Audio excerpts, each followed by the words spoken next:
Hey, everybody, welcome in. It's the Poor Man Fantasy Football League podcast. We're the fantasy football show that gives you a peek inside the life and times of our Dynasty League. I'm your host, Mike. With me, as always, is my good friend, Andrew. And this week, we're going to be breaking down the AFC quarterback situation. We're going to look at every quarterback on every team in the AFC and just kind of give our thoughts on how we think they're going to do. But before we do that, it is Wednesday night, March 20th. Andrew, how you doing? I'm doing all right. And yourself? I'm cold, man. For those that can't see, my hoodie. I've got my hoodie up and I got my earmuffs on over top of it. It is cold. Winter returned with an ugly force of passion. It's cold. We have too much snow. My basement sprung a leak just before it hit. I heard that.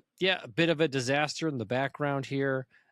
Found some water. Now I got to get it fixed. I had two people come out, do an assessment of what they think the problem is. And the guy who came out today, Foundation Frank was his name. Okay. Yeah, he showed up and he's like, yeah, comes through into the house, looks in the basement. Yeah, okay, I can see this here. He goes, I do everything from the outside. So I dig down and I do the patches on the outside. I don't like the other guy. The first guy that came in, he goes, you know what? I can do everything from the inside. I can drill through the cracks, reinforce it by shooting some kind of chemical, right? So, all right. So I'm like, okay, so the first one was really expensive. Like I could go on some family vacations. Expensive. Yeah. So this guy, I'm like, well, I just want to get a second opinion here, get an alternative. So he comes in, he looks at it, he says, okay, yeah, so here's the spots. Yeah, the other guy was right. These are the issues. He goes, but I don't do it. I've been doing this for 51 years. I don't need to do inside. I do it outside because water comes from the outside. Yeah, we had his explanation. I'm like, okay, cool. Let's go outside and have a look. Going to the backyard. He looks at my deck, sees where the window well is, where he's like, yeah, you know what? I think we're okay here. I don't have to remove your deck. You got a big enough window well. I can climb into that, dig it out. He goes, just so you know, I don't do the digging anymore. That's not me.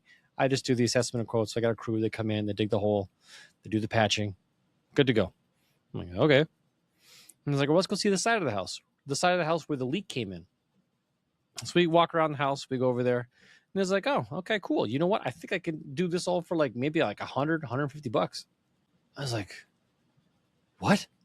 He goes, yeah, because you don't need me to dig down and fix a crack when the problem is your downspout. I'm like, I beg your pardon? Your downspout comes off the back side of your house, comes down, shoots through your back fence, and is currently pointed at the side of your house.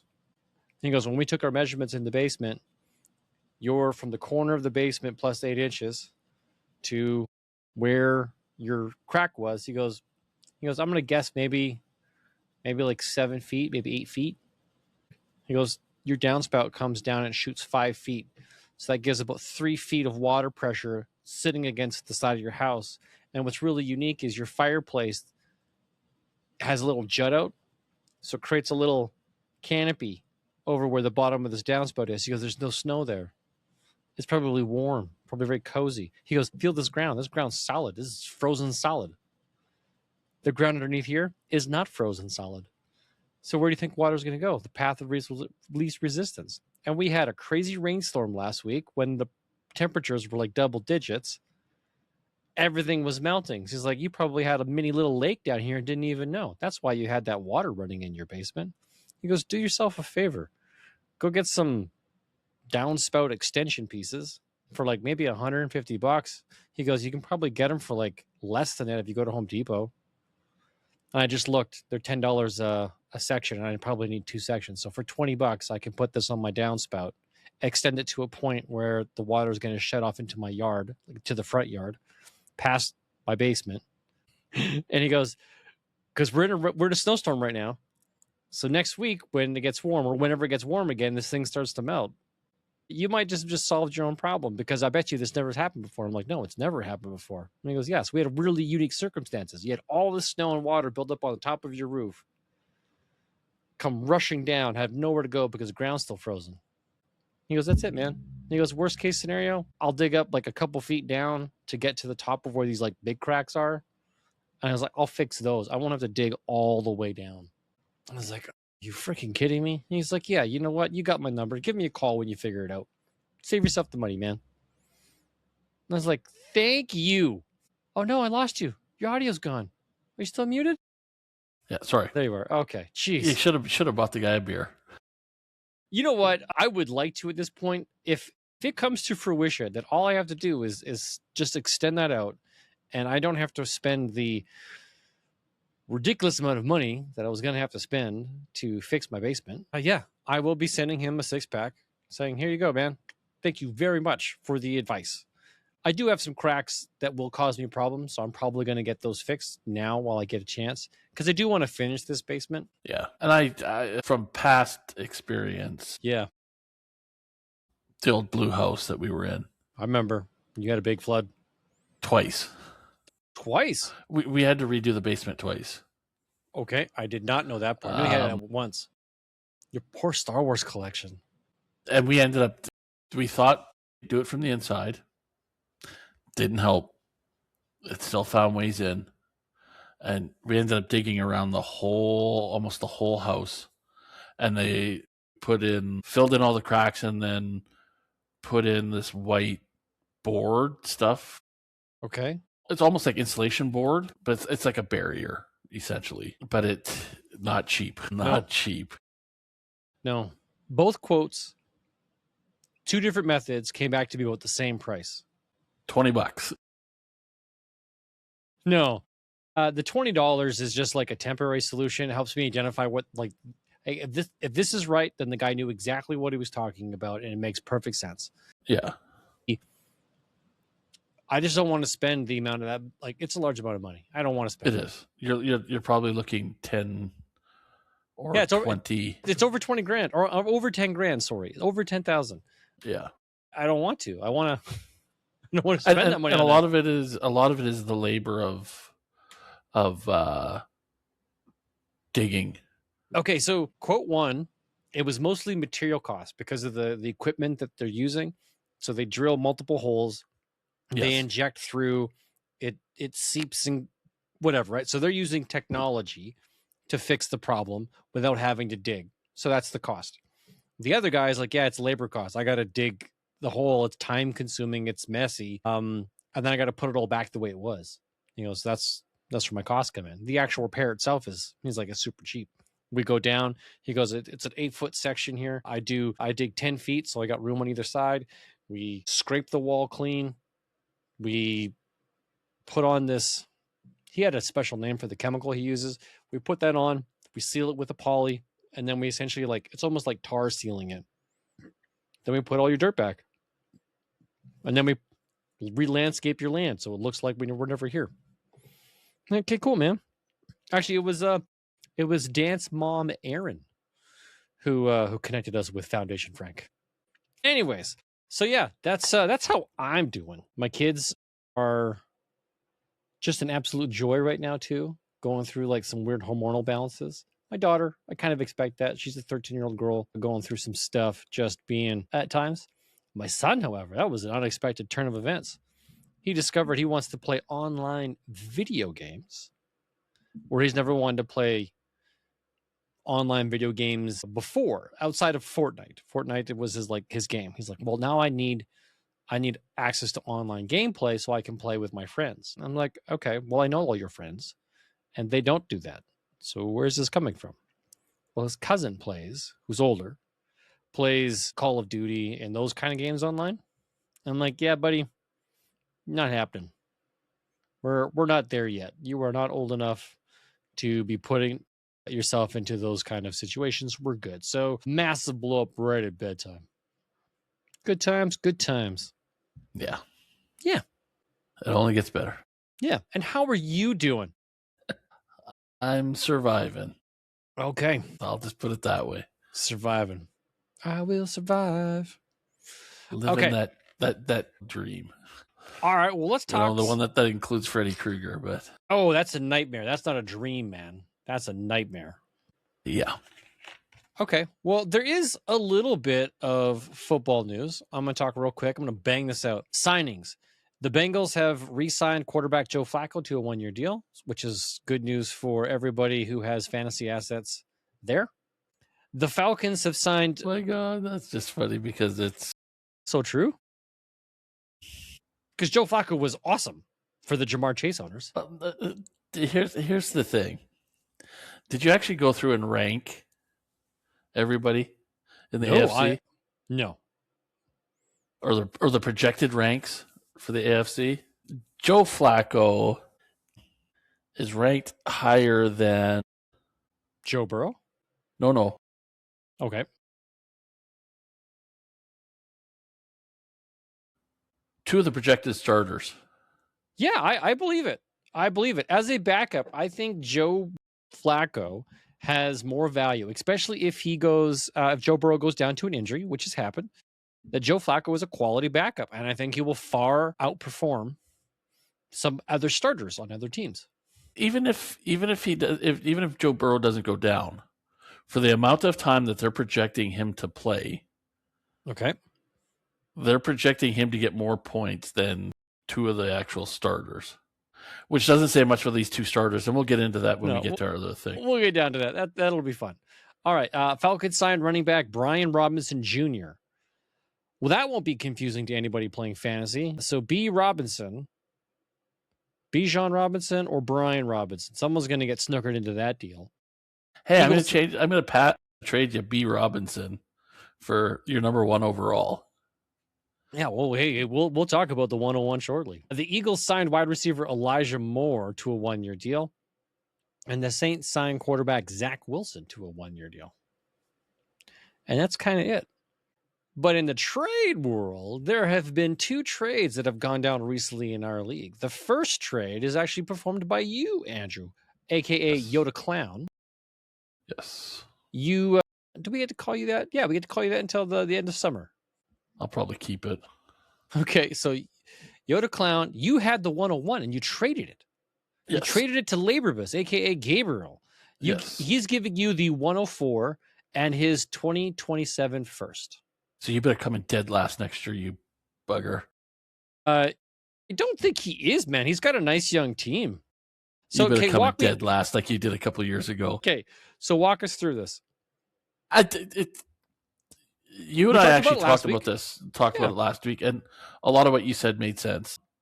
The top 4, top 5 in this draft, and then there's nothing. There is going to be nothing after the first 5 guys are gone. So I've got a quarterback. Sure, yeah. Your team needs were wide receiver and tight end. Yeah. Now, so I'm going to get a wide receiver at 104. That's what you're shooting for, yeah, and you'll get one because there's, we assume the running back is going to go 1. Yes, and then there's 3 big names, wide receiver, depending on who where their landing spots are. That's who you're probably going to go with, and then there's the tight end Shadiq, who might be 106, 107 range ish. Yeah, but again, then I've still also got the 201, so I'm not that far off from getting another maybe decent tight end or a running back even to help me out. So we'll see what happens. And then with the 301, if I really wanted to go after Mendoza, he's probably going to be there at the 301. He's probably still going to be there, right? Yep. So I could still end up with some really good picks this year, and then next year now I'll have 2 first-round picks. That's my thought process behind the whole thing, and I think he's obviously got his eye on somebody specific. I'm pretty sure it's the running back, Jeremiah Love. That or a wide receiver that he's like, I can't take the chance that my guy goes on the 102 or the 103. Looking at the team construction, he needs running back. Yes. But, just being devil's advocate, or maybe he's going after Mendoza. Which I can't see. No, I can't see it happening. But it would be wild if he did. It's like, you took Mendoza at the 101. Wow. Okay. If Mahomes was out another year, I might have said, screw it, I need the quarterback, and went and grabbed him because I don't have a real solid backup. Don't you have CJ Stroud? I traded him away at the end of last season. Yep, I traded him away. My backup in that league is team. I got JJ McCarthy, Carson Wentz. Ooh. Yeah, you do need a quarterback. You are taking Mendoza. Well, in the third round, I'm taking a quarterback of some sort. Sure, yeah. I'm going to point out you don't have the 201. I don't? Nope. You traded the 201. You have the 104 now and the 207. Okay. Well, then maybe I take Mendoza at 207. If somebody doesn't steal him now that I'm giving up all my... Yeah. We're a ways away. I think we'll be okay. Yeah, so you're going to need a quarterback here. Oh, okay. All right. Especially now that J.J. McCarthy isn't going to be the starter in Minnesota anymore. Kyler Murray might have taken that from him. Yeah. Carson Wentz isn't going to be the starter in wherever the hell he is at. Does he have a job yet? I think he went back. Somebody. Who did he go? He went to somebody. Went back to Minnesota. And he's back in Minnesota. So I got the backup to the backup to the backup. Hey, I'm pulling a mic. I like the handcuffs. Of quarterbacks, that's right. In a non-super flex league. So, I'm looking for a quarterback. Well, I just happen to know a guy who owns the starting quarterback for the Minnesota Vikings. Yes, you do. But I also I got him from you in a different league. Yeah. Oh, this. So that was my thought process behind it. Okay, that is really interesting. And then the other trade, that you were talking about. Yeah. So the other trade that happened between Donnie and Chervin. Donnie traded away quarterback Caleb Williams, who's on the rise, to Chervin in exchange for wide receiver DJ Moore. Yeah, that one seems a little odd, but it's good and bad. What I like about it is Donnie didn't need the quarterback, but he could take the wide receiver, and he's taking a shot here. He's giving up and overpaying for DJ Moore, wide receiver in Buffalo, for a quarterback who's really good, who needs a wide receiver. And Caleb Williams is a guy who had a rocky first start, but finished the season really strong. And I might actually really take that leap into being a top 50% quarterback to a top 10 quarterback. Like this is a guy who really could have a good year this year. I think it's, again, does Chicago go in the right direction, or do they take a step back like they have been the last 4 or 5 years? They'll have a decent year, and then they'll have 3 or 4 crappy years. They'll have a decent year, and then 3 or 4 crappy years. I hate saying it. New head coach. It's really going to turn it around for him. With what's his face there? The guy from Detroit. What was his name there? Ben Johnson. Ben Johnson, yes. I think he has the team going in the right direction, but we'll see. I think it's going to come down to Chicago's going to think it's going to be one of those teams that either they're going to get really hot or they're going to implode on themselves. And I freaking hate to say it again, I think Chicago is going to be a really good team next year. I did not think they would do as well as they did this past year. Ben Johnson really got them going, and I think they're only going to build upon that. So they're going to be a force to be reckoned with, which means the assets that are there, Luther Burden, Rome Odunze, even DeAndre Swift, Colston Loveland, who you traded away at tight end, like that's a guy who could probably really jump up. Yeah. But he was doing garbage. Nothing until you traded him. Yeah. That's one that burns me because I was big on he's a Michigan boy. Yeah. Well, not just that he was a Michigan boy. He's a good tight end. And I thought maybe Chicago was not the right spot for him. Ben Johnson seemed to figure out, hey, look, this guy can really do some good stuff. Let's get rid of DJ Moore because we didn't need him. He was a luxury. We've got Rome Odunze. We got Luther Burden. I don't know which one of those two is really going to be the wide receiver one. Heck, it might even be Colston Loveland. He might be the wide receiver one. And those guys might play second fiddle. Who knows? They just have a really good situation. Yeah. Yep. Okay. Well, let's get down to brass taxes here. So we're going to do the AFC East, North, South, and West. In the East, we've got the Bills, the Dolphins, the Patriots, the Jets. Okay, Bills, pretty clear. I think the Bills are going to be good. Yeah. It's Josh Allen, even without having DJ Moore, this guy gets it done fantasy-wise, regardless of who his weapons are. So I don't know where I don't understand how their offense did what they did last year. You said it. You said it multiple times. Like, how is their record the way it is with the team that they were like Kansas City the year before that? Like, how the hell were you getting wins? Yeah, but they did. but you did. You found ways to do it. Miami has slotted in Malik Willis. And what did they do? They traded away practically every piece of talent they had gone. Devon Achane is even rumored now to be chased after by other teams at running back. It's like you bring a young quarterback in, Malik Willis, and you strip the team of assets. To do what? To build around him, maybe? Potentially, but you've totally stripped away everything. Yeah. And then New England has Drake May. Up and coming. Yeah, I like Drake May. Up and coming player and an up and coming team. Will they go on the run like they did in the early 2000s? No, but they're going to push They're going to push Buffalo Bills for the division. Yeah, they are. Geno Smith, starter in the Jets. Hey, well, they got rid of the problem, right? Because he's no longer there. He's now backing up Patrick Mahomes, Justin Fields. Oh, it's terrible that. And then they replaced him with old man Geno Smith. Yeah. So then Baltimore, Cincy, Cleveland, and Pittsburgh. We got Lamar Jackson. Lock solid. I have no issues or concerns. Lamar's Lamar. He did have a rocky last year with injuries, but I think he's going to be okay. Joe Burrow looked really good at the flag football championships, I guess you want to call it. He looked like he's injury-free again. And having fun. So, yeah. So we'll see. We'll see what happens. Yeah, he's just got to stay healthy. I think we're good since he's going to be all right, especially now with Joe Flacco backing him up. Yeah. Cleveland, you got Shedeur Sanders. You sure it's going to be Shedeur? Because Deshaun Watson is officially supposed to be back into action, right? So do you think Deshaun Watson can actually compete with Shedeur? Do you think there will be a competition? I think Watson will probably push Sanders. And unless Sanders just doesn't have it. But he didn't do so bad at the end of the year last year.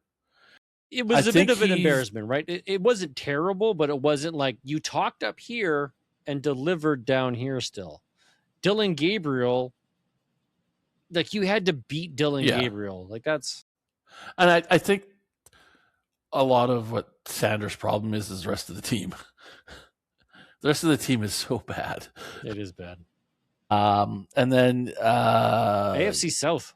Pittsburgh. Wait, no, sorry, we bought Pittsburgh. Okay, Mason who Rudolph. do you want to be? What situation do you want to be in? Do you want to be the Cleveland Browns with either Deshaun Watson, Shedeur Sanders, or Dylan Gabriel, or the Pittsburgh Steelers who don't have a quarterback yet?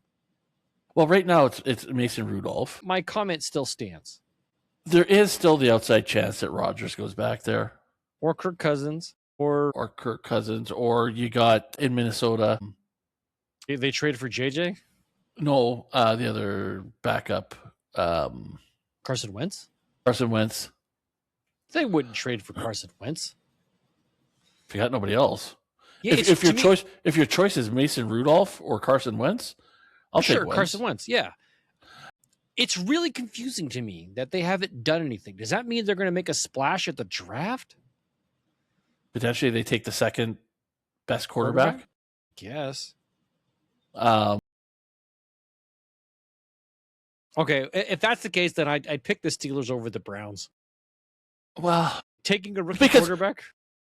Because I think Pittsburgh has better supporting players. Mm-hmm. Like better wide receivers, better running back. Yeah. Than Cleveland. Maybe Shedeur Sanders in Pittsburgh has a decent year. I wouldn't say top 10. But maybe 17, 18. But I wouldn't put him 32nd, right? Like, so I think, like you said, I would take Pittsburgh finishing higher than Cleveland just because of the other supporting staff. Okay. Even if you just ran the damn ball and didn't throw once all year, you're probably going to do better than Cleveland because Cleveland will throw some picks that are go pick six. Sure enough. They love to punt. Right, then you have South. Yes. That one, you got some tough. It's close. This group I think is a lot closer together. Yes. Of the four divisions, this one is like the tightest of where do you rank the 4? Not that they're awesome, but they're close, no, right? no, So no. you got C.J. Stroud for the Texans, who Yeah. had a really down year last year. Yeah. You got Danny Dimes. Yeah, who had a resurgence until the injury for the Colts. So if he can come back and do what he did before he got hurt, it would be great. The Colts will look to be a tough team. I'm going to skip Jacksonville first. I'm going to go to Tennessee with Cam Ward. Probably the weakest because he's the youngest. He's least experienced. Yes, and he's kind of in a situation where, dude, you either got to start stepping it up or you're going to get passed. You're going to get replaced, dude. Don't end up being like Danny Dimes, who's stuck in New York too long and almost ended your career because is that really the quarterback's fault for staying with the team too long? Because like, how much do you really like? That's the organization that hangs on too long. Yeah. Oh, but is the team also not building around you? Right. Fair enough. And then probably one of the guys I like the least, almost he's up there with Aaron Rodgers. Yeah. Trevor Lawrence. I have zero confidence in the guy. But he was okay. He didn't hurt you this year for the first time. He's one of those guys that is middle of the road. He's not going to hurt you, but he's not going to help blow out your competition. He's not getting you a 50-point game maybe once a year. The rest of the time he's going to be low 20s to mid 20s. Which is still good. Don't get me wrong. Hey, he'll have weeks. I think he'd probably be matchup specific as opposed to being a weekly You're starter. 100% right. Right? Like when they go up against,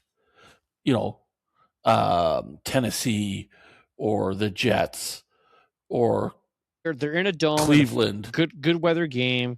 It's a weaker defense. Yes. And okay, cool, right. Certain situations, I could trust going in. You put him up against Denver's defense, and on maybe the road he gets you 10 in Denver. Points. Yeah, no, that's suicide. Yeah. And then you got the dreaded West: Denver, Kansas City, Vegas, and Chargers. Again, this is a tough one to pick for rankings, but I won't pick Mahomes first just because he's got to come back from injury, and I think he's going to miss time at the beginning of the year, which is why they got Justin Fields. When he's back, I think it'll be okay. Between the Broncos and the Chargers, I'll pick the Chargers first. Justin Herbert, I think, is the better quarterback over Bo Nix, but Bo Nix is still pretty good with that system down there. Yes. And then we don't know exactly what the Raiders are going to do. We expect them to take Mendoza. They've slotted Aiden O'Connell in right now, and we'll get to that in a few minutes. So, have you ranked your guys 1 through 16? Mentally in my head, yes, of where I think this is going to go. Okay. My first overall is Josh Allen. Yes. There's no question. It's Josh Allen. Yes. Did you have any argument with that? No.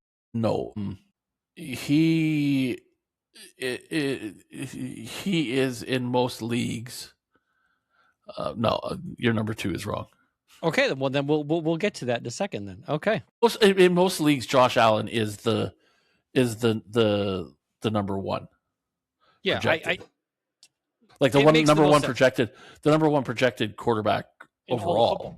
In all of football, that's the dude. So, right, so I don't think there's any contention here. Okay, then I have Lamar Jackson as my 2. A healthy, functioning Lamar Jackson, I think, is 2. Who do you have?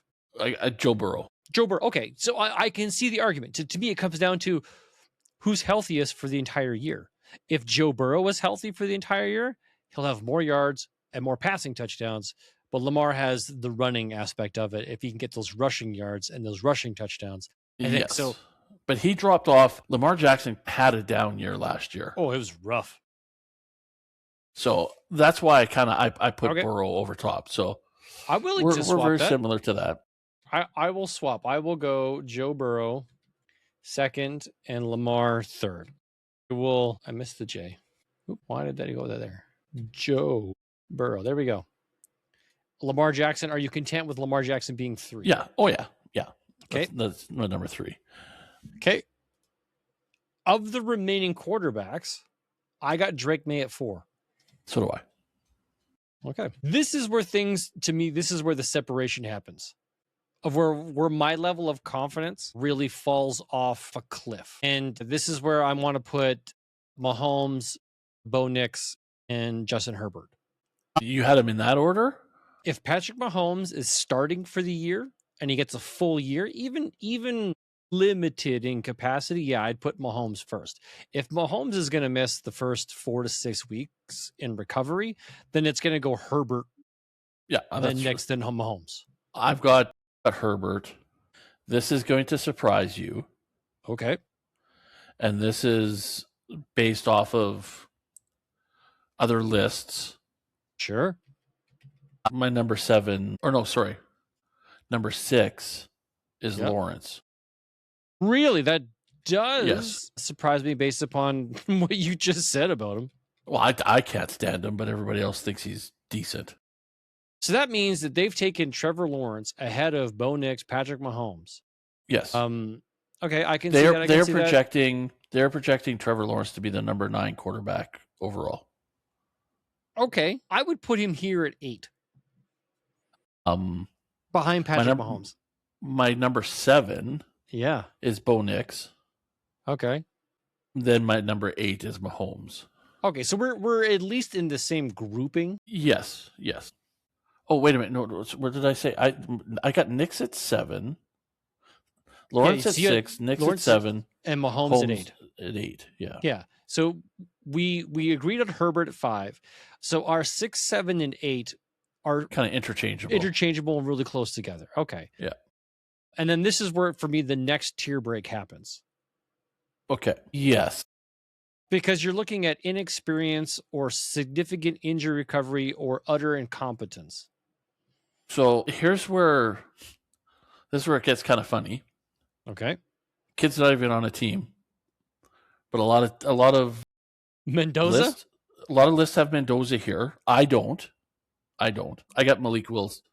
Okay, you know what? Actually, that's where I was leaning because I think he has the most promise out of those that are left. Yes. So based off of just guys that are starters, like they've listed Mendoza as the number 21 ranked QB. So on the AFC side, he'd be number 9. Oh wow, I see. Yeah, okay. You're seeing where I'm going with this? Yeah, but I don't agree with some of it. But that's okay. We'll talk through it. Yeah. And then so then my number 9. Yeah, I got Willis at 9. At 10. 10. Okay. 10. So I've got guys that are left. All right. Geez, these are actually some tough ones. I'm putting these names down here so I can grab them and put them into the list. These aren't their actual rankings as of yet. Right. So 10, I've got CJ Stroud. Of the remaining guys, let me just look at this for a second. Like my 10, 11, 12 are all of the same division. Right. Because we still got the Jets, Browns, Steelers, Colts, Titans, Raiders. Okay, yeah, you know what? I agree with you. CJ Stroud goes here. Yeah, and then 11, I got Jones. My concern with Jones is the injury recovery. Right? Like, it's the same thing with Patrick Mahomes. Is I don't think he's ready to play at the beginning of the year. But if he is, yeah, okay. I'd actually put Jones ahead of Stroud in that situation. If Jones is ready to go week 1, chip on his shoulder, the Texans upgraded their running backs. But did they upgrade their O-line? Well, see, that's just, but the thing is, if they've taken some pressure off of Stroud, but if they can't get that O-line, to me that was the biggest knock. Is like they had an okay running back room, but they couldn't. The O-line wasn't able to protect or establish either the run or the pass very well, and they were still winning games. So if they can get their O-line straight, then maybe Stroud is like Jared Goff. As long as he's got a safe pocket to operate in, he can do some good things. But if he doesn't have a pocket, he's really fragile. So, okay, so CJ Stroud, Daniel Jones. And then I got Ward. Really? Okay. You got Cam Ward here at 12. Okay, so we got 4 guys left. We got Pittsburgh quarterback that needs to go somewhere. And then we've got the Cleveland Brown show.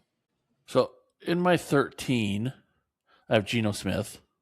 Okay, so you got Geno Smith at you think he's going to be that good? You saw what happened in Las Vegas. I'm kind of basing it on the teams that are left. Okay, because I don't know if a Pittsburgh team without a quarterback will be better or worse than Geno Smith for the New York Jets. Like that is, you were splitting hairs at this point, I think. Well, yeah, you're right. Like these bottom four, again, could be interesting. Like, yeah. 14 is Shedeur. You got Shedeur Sanders. I think there's a competition here. I don't know if Shadeur's the dude both that of wins them. it. Both of them could be 14. But yeah, they could be. And do you don't think Mendoza, if let's assume that he is drafted to the Raiders, you don't think he has a better situation than Geno Smith, Shedeur Sanders? But what if he gets drafted? What if he gets drafted to Minnesota? Or to he won't get drafted in Minnesota. This is a Detroit, guy who doesn't make it out of the top 3. I know, but what if the Raiders turn around and trade for the next 15 number 1 picks? Right? Like there's no guarantee that he's going to be even in the AFC. That's why like I've got a list of like 6 other guys that aren't in my 16 that could they're all higher ranked than the 16 that we're putting up here. Okay. Well, let's circle back to that though. We're going to talk about what we think the top 16 quarterbacks are going to be. So from 10, we have CJ Stroud, then Daniel Jones, then Cam Ward. Like, okay, I can get that. At 13, Geno Smith. Geno Smith ahead of Shedeur Sanders and Watson. Okay, well, I'll give the level of experience. Yeah. But Mendoza. 15. Sorry, go ahead. Yeah. I think Mendoza, if he lands to any quarterback needy team, which let's name them. Let's name a team that needs a quarterback right now. The Raiders, who have the current pick, where he's most likely going to go to. The Steelers also still don't have a quarterback yet. Those situations aren't terrible for a young starting quarterback.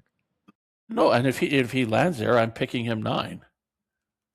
If he lands somewhere that in the AFC, I've got him ranked as the number 9. Okay, so he would bump Malik Willis down? Everybody from Malik Willis down. Okay. Yes. I would put Mendoza's right in that. Okay. Because I've got Vegas. I've got Vegas as the 16th. Really? Okay. So who do you get? Then you've got Pittsburgh. Yes.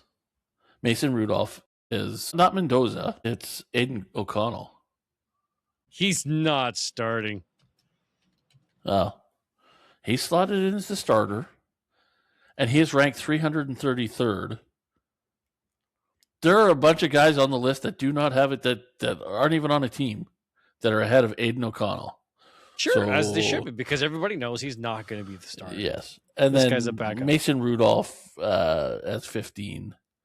And it's just like Sanders and Rudolph, you get swapped to 2. There's probably, from a fantasy standpoint, there's probably like 3 points difference between the 2. I mean, they're both going to be brutal, but. Okay, so let's recap the list. Josh Allen, Joe Burrow, Lamar Jackson, Drake May.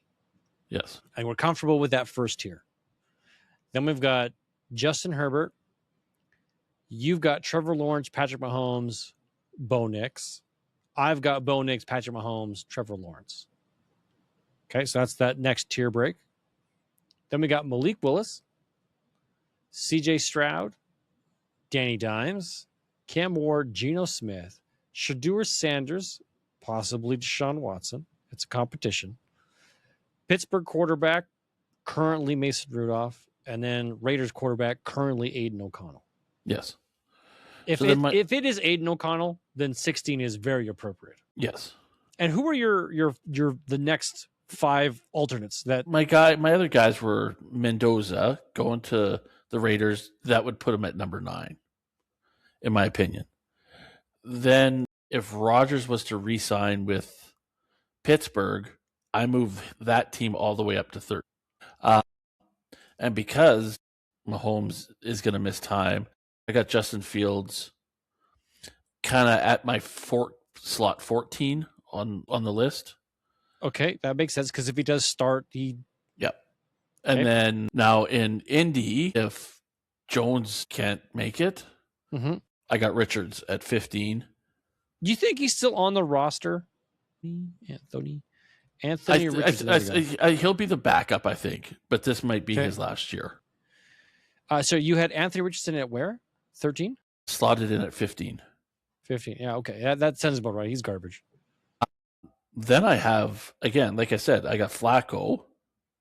Yeah, mighty Joe Flacco. He's ranked 39th overall, but I would slot him in at 16 or at 15 or 16. Yeah, at 16, just because he's probably not going to get much playing time. And then I got. Oh, we have an extra bonus one. Yeah, just in case Herbert goes down again. Who's the backup there? Trey Lance. Right, they just signed him to a 1-year deal. Yeah. Where would you rank him? I have him at 17, but okay, 17, just so he's on that bubble. Yeah. Okay, that's interesting. It was a nice little thought experiment. I just, like I said, like those bottom 6. Mm-hmm. Mm-hmm. There's so many question marks about those guys. I wouldn't be running out trading off draft picks to pick up any of them. No, a 5th rounder. Yeah, like if Cleveland was to turn around and pick up CeeDee Lamb and somebody else, well, then maybe. Well, there is a good chance that Cleveland lands one of the big 3 wide receivers. I can't see it. They're like Cincinnati. They're in a tough market. They're not going to spend the money. They don't have to spend the money. They're going to spend the draft capital. They have 2 first-round draft picks, and many of the mock drafts that I've looked at, they draft a wide receiver at one of those positions. So if you get, now I'm not saying they trade to go and get a known product. I'm saying they use one of their first-round draft picks to go and draft one of the current listed rookie selections. Okay. So they're going to bring in one of the big 3, so they could take their early pick, go grab that big name wide receiver, and then use their second pick to get one of the draft either offensive linemen or defensive talents that they need. That's what I've seen. I've also seen them take an early draft defensive talent and then take the wide receiver at the second, because there's a second tier of wide receivers that people are warming up to. Yeah, there are some teams that, if they put the right pieces in place, like you look at Mendoza. I'm not excited because even Aiden O'Connell, maybe the kid, because he's got a lot of Vegas now has a bunch of weapons. But they don't have weapons. They have Brock Bowers. They have Ashton Genty. And they've got a decent one decent wide receiver, don't they? Jacoby Myers is the only other wide receiver on that roster. Like maybe he's not 16. Maybe he's 13, 12, right? Maybe. It's so hard to predict like the bottom 3 or 4 guys. Yeah, it's like, yeah, who's the worst? Who's the worst of the worst, right? It's almost like trying to say the top 3, either one of those, even the top 4, like Drake May in there. I don't think anybody walks away. Like Josh Allen's not going to be the number 1 by like 45 points or 50 points, I don't think. I mean, he could, but I don't think he does. Right. Especially if Burrow stays healthy and Jackson stays healthy, and Drake May continues to improve. So it'll be interesting to see. It will be. I think next week. Oh, pardon me. Oh, somebody's tired. Somebody's been up since 3. My goodness. Yeah, that's rough. Not PM, AM. I see. It's not a late afternoon start for you. It's an early morning start. Yeah, and I got to be up early again. Tomorrow. I got to take Brienne to McNally to pick her courses for high school tomorrow. Yeah, how's that? That's going to be exciting. That stuff's coming too quick. High school life. Yeah, it is. So yeah, I got to be up early to go into work early to get my day in. But I think next week will be a little bit tougher to pick, because I think there's some guys that might not, like when you think about the name, like San Francisco, is he going to be a top 5 guy in that conference? I don't know.